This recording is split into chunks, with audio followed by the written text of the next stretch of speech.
Hello friends, இன்றைக்கி நம்ம பார்க்க போகிறது ஜப்பனி அனிமி சீரீஸான to your eternity season 1 episode 2 தான் இன்னைக்குள்ள வீடியோவில் பார்க்க போகிறோம். உங்களுக்கு இந்த வீடியோ பிடிச்சிருந்தது அப்படின்னா லைக் பண்ணிட்டு அப்படி மறக்காமல் நம்ம சேனலை சப்ஸ்கிரைப் பண்ணிருங்க.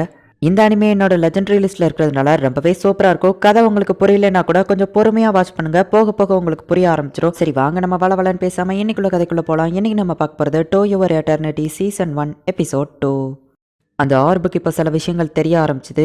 அது ஃபர்ஸ்ட் ஒரு சாதாரண பாறையாக இருந்துச்சு, அதுக்கப்புறமா ஒரு உல்ஃபா மாறுச்சு. இப்போ அது ஒரு மனுஷனோட உருவத்தில் இருக்கு.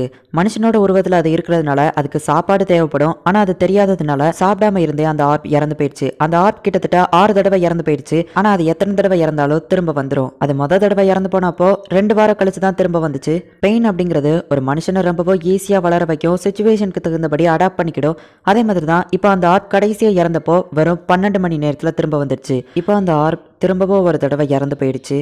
ஆனால் அது ஒரு பெரிய விஷயமே இல்லை அப்படின்னு சொல்லிட்டு ஒரு ஆள் நமக்கு கதை சொல்கிறாரு. இப்போ வேற இடத்துல ஒரு சின்ன பொண்ணு வந்துட்டு, நான் தான் உனக்கு அம்மா, சரியா, நான் உன்னை நல்லா பார்த்துக்கிடுதேன் அப்படின்னு சொல்லிட்டு பொம்மைங்களை வச்சு விளாண்டுட்டு இருக்கா. அங்கே இருக்கிற ஒரு பெரிய பொண்ணை பார்க்குறா. இவளுக்கும் அதே மாதிரி பெரிய பொண்ணு ஆகணும்னு ஆசை.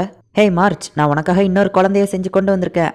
எனக்கு இன்னொரு குழந்தை வந்துடுச்சு, என் ஃபேமிலியில் இன்னொரு குழந்தை இருக்கு, இந்த பதிலுக்கு இதை சாப்பிடு அப்படின்னு சொல்லி மண்ணை கொடுக்குறா.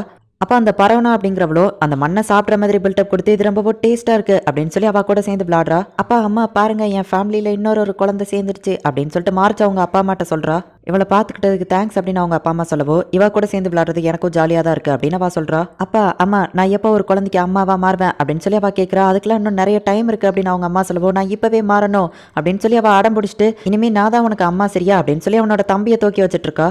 ஹே மார்ச், நான் உன்கிட்ட ஒரு சீக்ரெட் சொல்லவா, நீ நல்ல பொண்ணா நடந்துக்கிட்டேன்னா தான் சீக்கிரமா வளருவ அப்படின்னு அவங்க அப்பா சொல்லவோ, நீங்க சொல்றது எனக்கு பொய்ன்னு தெரியும்ப்பா அப்படின்னு அவ சிரிக்கிறா. அப்படியே அவங்க ஜாலியா பேசிட்டு இருக்காங்க. இப்போ அடுத்த நாள் ஆகுது. பரோனா வந்துட்டு அவளோட ஏரோ பிராக்டிஸ் பண்ணிட்டு இருக்கா. ஆனா ஒண்ணு கூட கரெக்டா அவ குறிப்பாத்து அடிக்கல. ஹே கவலைப்படாத, நான் வேணா உனக்கு கத்து தரேன் அப்படின்னு சொல்லி நிறைய பேர் சொல்லவோ, அவ்வளோ தேங்க்ஸ் அப்படின்னு சொல்றா. எப்பவும் போல மார்ச் விளாண்டுட்டு இருக்கா. அப்ப திடீர்னு ஒரு மணி அடிக்கிற சவுண்ட் கேக்குது. அது என்ன மணி சத்தம் அப்படின்னு சொல்லி அவ பார்த்துட்டு இருக்கும் போதே பரோனா வந்துட்டு, நம்ம இன்னொரு புது இடத்துக்கு போலாம் வரியா அப்படின்னு சொல்லி அவளை கூட்டிட்டு போறா. அந்த பொண்ணை பார்த்தா வில்லேஜ்ல இருக்கிற பொண்ணு மாதிரி தெரியுது. வில்லேஜ்ல மணி அடிச்சா எல்லாரும் அசம்பிள் ஆகணும்னு உனக்கு தெரியாதா, நீ மட்டும் எங்க போலான்னு பாக்குற அப்படின்னு சொல்லிட்டு ஹாயசேன்னு ஒருத்தி வந்து கேட்கறா. உடனே பரவனா டென்ஷன் ஆகுறா. அவங்க எல்லாருக்குமே நல்லா தெரியும், நம்ம காலம் காலமா செஞ்சு வந்துட்டு இருக்கிற பாரம்பரியம் தான் இது. எல்லா வருஷமும் நம்ம கடவுளான ஓனிகோமாக்கு நம்ம இதை பண்ணி தான் ஆகணும் அப்படின்னு அந்த ஹாயசேங்கிறவா சொல்றா. அப்போ ஒரு பாட்டி வந்துட்டு அங்க இருக்கிற சின்ன குழந்தைங்களை மட்டும் செக் பண்ணி பாக்குறா. அதுல மார்ச்சை பார்த்துட்டு இந்த பொண்ணு தான் அப்படின்னு சொல்லி அவ சொல்றா. ஹே மார்ச், கங்க்ராச்சுலேஷன்ஸ், இந்த தடவை இந்த மரியாதை உனக்கு கிடைச்சிருக்கு அப்படின்னு சொல்லி எல்லாரும் தேங்க்ஸ் சொல்லவும் அவங்க அப்பா அம்மாவும் ரொம்பவும் தேங்க்ஸ் அப்படின்னு சொல்லி சிரிச்சிட்டு இருக்காங்க. இப்போ தனியா ரூம்குள்ள வந்த உடனே அவங்க அப்பா அம்மா அவளை கட்டி பிடிச்சு அழ ஆரம்பிக்கிறாங்க. எதுக்காக அலறீங்க அப்படின்னு சொல்லி மார்ச் கேட்கவும், ஏன்னா அவங்க உன்னை சாக்ரிஃபைஸ் பண்ண போறாங்க அப்படின்னு சொல்லி அந்த ஹாயசே சொல்றா. சாக்ரிஃபைஸ்னா என்னன்னு மார்ச் கேட்கவும், நீ சாக போற, இங்க இருக்கிற மக்கள் எல்லாரும் நல்லா இருக்கணுங்கிறதுக்காக நீ சாக போற, ஆம்பளைங்க யாரும் அவ பக்கத்துல நெருங்கக்கூடாது, இதுதான் ஷெடியூல், கேட்டுக்கோங்க. நாங்க இங்க இருந்து கிளம்புறதுக்கு முன்னாடி அவளுக்கு ஒரு பேங்கெட்டை ரெடி பண்ணி வில்லேஜ்ல இருக்கிற எல்லாரும் வழி அனுப்பி வைக்கணும். மலைப்பகுதி வழியா நாங்க 3 நாள்ல அந்த மலைக்கு போய் சேர்ந்துருவோம். மார்ச்ச ஓனிகுமாக்கு படையல் வைக்கிற அந்த இடத்துல படுக்க வச்சுட்டு நாங்க வந்துருவோம், அவ்வளவுதான். ஓனிகுமா அவளை ஏத்துக்கிடுவாரு, நம்ம வில்லேஜ் அவர் காப்பாத்துவாரு அப்படின்னு சொல்லுவோம். ஆனா நான் இப்பவே இறந்துட்டா ஒரு பெரிய பொண்ணா வளர மாட்டேன், எனக்கு அதுல விருப்பம் இல்ல, சாக விருப்பம் இல்ல அப்படின்னு சொல்லிட்டு மார்ச் கத்துறா. அந்த வில்லேஜ்ல இருக்கிற யாருக்குமே கூட அதுல விருப்பம் இல்ல. அப்ப மார்ச்சோட அப்பா அழுதுகிட்டே, மார்ச்ச சமாதானப்படுத்தணுங்கிறதுக்காக நீ நல்ல பொண்ணா நடந்துக்கோ, அப்படின்னாதான் சீக்கிரம் வளருவ அப்படின்னு அவளை சமாதானப்படுத்துறாரு. இப்ப மார்ச்சுக்கு எல்லாருமே நிறைய விஷயங்களை வந்து கொடுக்குறாங்க. அப்ப லாலா அப்படிங்கிற அவளோட ஃப்ரெண்டும் வந்துட்டு அவளுக்கு ஒரு பூவை கொடுக்குறா. ரொம்பவும் தேங்க்ஸ் அப்படின்னு மார்ச் சொல்றா. ஆமா, நான் எங்க போனாலும் நீங்க ஃபாலோ பண்ணுவீங்களா, பாத்ரூம் போனா கூடவா அப்படின்னு சொல்லி மார்ச் கேட்கவும், ஒருவேளை நீ ஓடி போயிட்டேனா அப்படின்னு சொல்லி ஹாயசே சொல்லவும், ஒருவேளை நான் ஓடி போயிட்டோம்னா அப்படின்னு அவ கேட்கவும், உன் இடத்துல லாலா இருப்பா அப்படின்னு ஹாயசே சொல்றா. லாலாவோ ஓடி போயிட்டானான்னு கேட்கவும், அந்த இடத்துல ஓட முடியாத ஒருத்தி இருப்பா அப்படின்னு சொல்லி அந்த குழந்தைய மென்ஷன் பண்றா. மார்ச்சுக்கு ரொம்பவும் வருத்தமா இருக்கு. ஆனா அதை வெளிக்காட்டிக்கிடாம ஹாப்பியா எல்லாரும் முன்னாடியே கிளம்புறா. அந்த வில்லேஜ்ல இருக்கிற எல்லாருக்குமே அவ சாக போறான்னு தெரியுது. எல்லாருமே வருத்தப்படுறாங்க. பரோனா ரொம்பவும் சோகமா இருக்கா. இப்போ அவங்க மார்ச் அந்த இடத்துல இருந்து கொண்டு போயிருந்தாங்க. அவங்க பிளான் பண்ணபடியா அவங்க மலையோட உச்சிக்கு இப்போ போய்கிட்டு இருக்காங்க. நான் நினைச்சதை விட நீ ரொம்பவும் மெச்சூரிட்டியா அமைதியா இருக்கிற மார்ச். நான் ஒரு விஷயம் கேள்விப்பட்டிருக்கேன், நீ இறந்ததுக்கு அப்புறமா ஒரு இடத்துக்கு போவ, அங்க நீ ஆசைப்பட்டபடி பெரிய பொண்ணா வளரலாம் அப்படின்னு சொல்லி அவ சொல்றா. அப்படி ஹாயசே பேசிட்டு இருக்கும் போதே ஹாயசேவை யாரோ ஒருத்தங்க அட்டாக் பண்றாங்க. மார்ச் உடனே தப்பிச்சு போக ஆரம்பிச்சிருதா. யாரோ ஒருத்தங்க ஹாயசேவை அட்டாக் பண்ணவோ ஃபர்ஸ்ட் மார்ச்சை போய் பிடிங்க அப்படின்னு சொல்லி கார்ட்ஸ் அனுப்பி வைக்கிறா. மார்ச் கால் தவறி நேரா உருண்டு போய் ஒரு தண்ணிக்குள்ள விழுறா.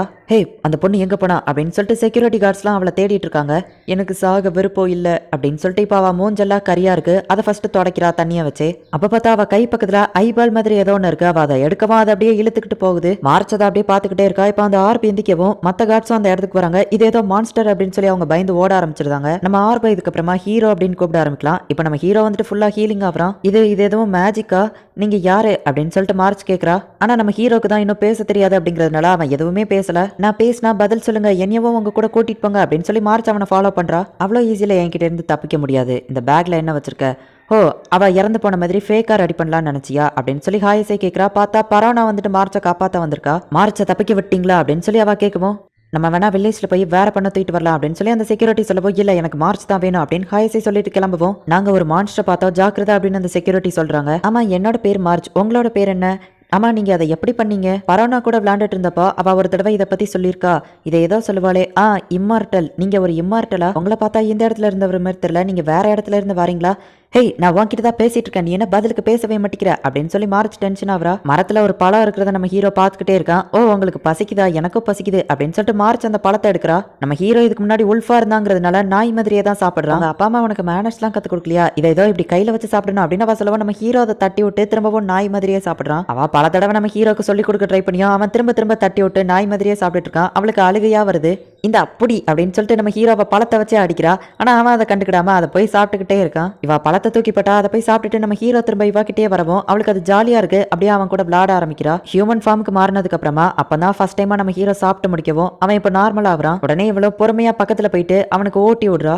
ஒருத்தங்க உனக்கு சாப்பாடு கொடுத்தாங்கன்னா அவங்களுக்கு தேங்க்யூ ஃபார் தி ஃபுட் அப்படின்னு சொல்லணும். எப்படி சொல்லு? தேங்க்யூ ஃபார் தி ஃபுட் அப்படின்னு அவனுக்கு சொல்லி கொடுக்குறா. நம்ம ஹீரோ அவளை கண்டுக்கிடாம அவன் பாட்டு ஒரு இடத்துல போய் இப்போ தூங்க ஆரம்பிக்கிறான். ஹலோ, என்ன தூங்கிட்டியா? சரி, ஓகே அப்படின்னு சொல்லிட்டு இப்போ மார்ச்சும் வந்துட்டு சாப்பிட்டுட்டு அவளும் அவன் கூடவே சேர்ந்து அதே இடத்துல தூங்குறா. அப்பா, அம்மா, நான் திரும்ப வந்துட்டேன் அப்படின்னு சொல்லிட்டு மார்ச் அவளோட வில்லேஜ்க்கு போறா. ஆமா, தம்பியவும் லாலாவையும் எங்க அப்படின்னு அவ கேட்கவும் பார்த்தா அங்கே ஏதோ ஒரு மிருகம் இருக்கு.